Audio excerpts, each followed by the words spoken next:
मतलब 18,000 के लगभग लोगों को नौकरी जाएगी और नए लोगों को मिलेगी।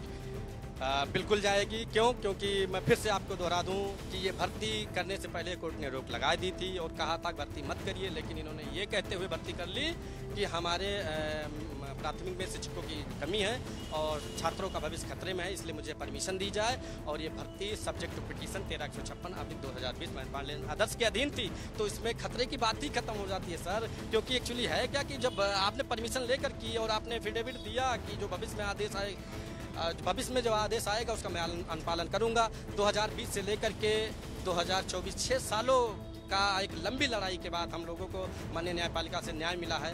तकरीबन 18,000 आरक्षित वर्ग के अभ्यर्थियों का लाभ होगा और जो गलत 18,000 हैं उनको बाहर करने के लिए माननीय न्यायपालिका ने आदेश किया है। ये जो गलत तरीके से गए हुए हैं, जो गलत तरीके से बैठाए गए हैं, उन्हीं लोगों की नौकरी खतरे में। किस कैटेगरी के लोग होंगे जो इनका अब रिजर्वेशन जब पालन होगा तो किस कैटेगरी के लोग बाहर होंगे? वो मोस्टली ये कह सकते हैं कि जनरल कैटेगरी के कैंडिडेट खतरे में होंगे। तो इस 69,000 शिक्षक भर्ती से तमाम लोग नौकरी पा गए होंगे। कितने लोग नौकरी कर रहे हैं? 67,867 की इन्होंने लिस्ट जारी की, वो सभी लोग अपॉइंटमेंट है। लेकिन जब मुकदमा चल रहा था तभी कोर्ट ने इनको रोक लगा दिया था। लेकिन कोर्ट ने सरकार ने एक एफिडेविट दिया था कि हम ये भर्ती इस मुकदमे के अधीन है, 1356/2020 महिला एंड अदर्स के अधीन हम नियुक्ति दे रहे हैं। जो माननीय न्यायालय भविष्य में आदेश करेगा उसका हम पालन करेंगे।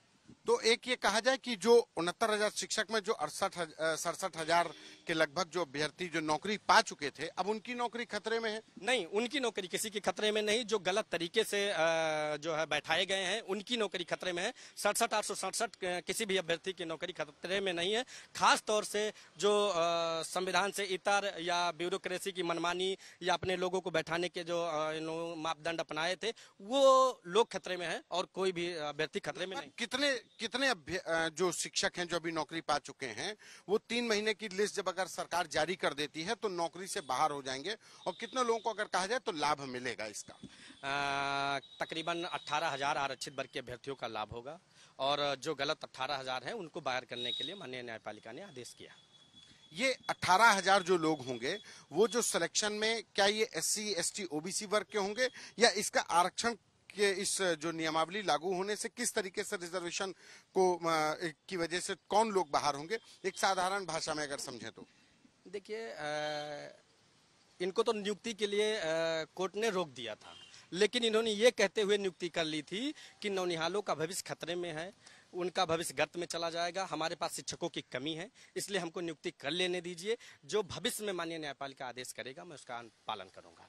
तो अब खतरे की बात ही नहीं। क्यों? क्योंकि आपने कोर्ट से परमिशन लेकर की, पहले ही दिन आपको कोर्ट रोक रही थी, इसलिए जो गलत तरीके से गए हुए हैं, जो गलत तरीके से बैठाए गए हैं, उन्हीं लोगों की नौकरी खतरे में है। किस कैटेगरी के लोग होंगे जो इनका अब रिजर्वेशन जब पालन होगा तो किस कैटेगरी के लोग बाहर होंगे?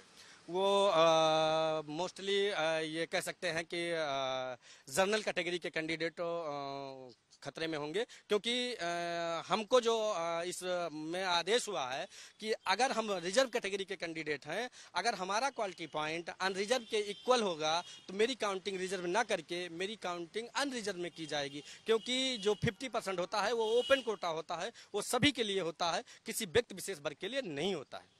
यानी कि अगर एक SC ST का कैंडिडेट जनरल की मेरिट लिस्ट के बराबर नंबर लाएगा तो उसकी काउंटिंग जनरल के कैंडिडेट में हो जाएगी। बिल्कुल बिल्कुल जी बिल्कुल। तो फिर जो SC ST की जो वैकेंसी खाली हो जाएंगी उसको नीचे SC ST के कैंडिडेट जो दूसरी मेरिट लिस्ट में नीचे होंगे वो आगे आ जाएंगे। देखिए, रिजर्वेशन इसीलिए दिया गया है कि जो कमजोर तबके के होंगे, जिनके गुणांक, जिनके क्वालिटी पॉइंट कम होंगे, रिजर्वेशन इसीलिए तो दिया गया ताकि सामाजिक प्रतिनिधित्व बढ़ सके। जो मेधावी होंगे उनकी काउंटिंग ओपन कैटेगरी में की जाएगी। जो कम नंबर लाएंगे और जो 27%, 21% के क्राइटेरिया, 2% के क्राइटेरिया में आएंगे उनको वहां सिलेक्शन दिया जाएगा। समाज प्रतिनिधित्व बढ़ाने के लिए ही तो रिजर्वेशन दिया। मतलब 18,000 के लगभग लोगों को नौकरी जाएगी और नए लोगों को मिलेगी। बिल्कुल जाएगी। क्यों? क्योंकि मैं फिर से आपको दोहरा दूं कि ये भर्ती करने से पहले कोर्ट ने रोक लगा दी थी और कहा था भर्ती मत करिए, लेकिन इन्होंने ये कहते हुए भर्ती कर ली कि हमारे प्राथमिक में शिक्षकों की कमी है और छात्रों का भविष्य खतरे में है, इसलिए मुझे परमिशन दी जाए। और ये भर्ती सब्जेक्ट टू पिटीशन 1356/2020 महिपाल आदर्श के अधीन थी, तो इसमें खतरे की बात ही खत्म हो जाती है सर। क्योंकि एक्चुअली है क्या कि जब आपने परमिशन लेकर की और आपने एफिडेविट दिया कि जो भविष्य में आदेश आए, भविष्य में जो आदेश आएगा उसका मैं अनुपालन करूंगा। 2020 से लेकर के 2024 6 सालों का एक लंबी लड़ाई के बाद हम लोगों को माननीय न्यायपालिका से न्याय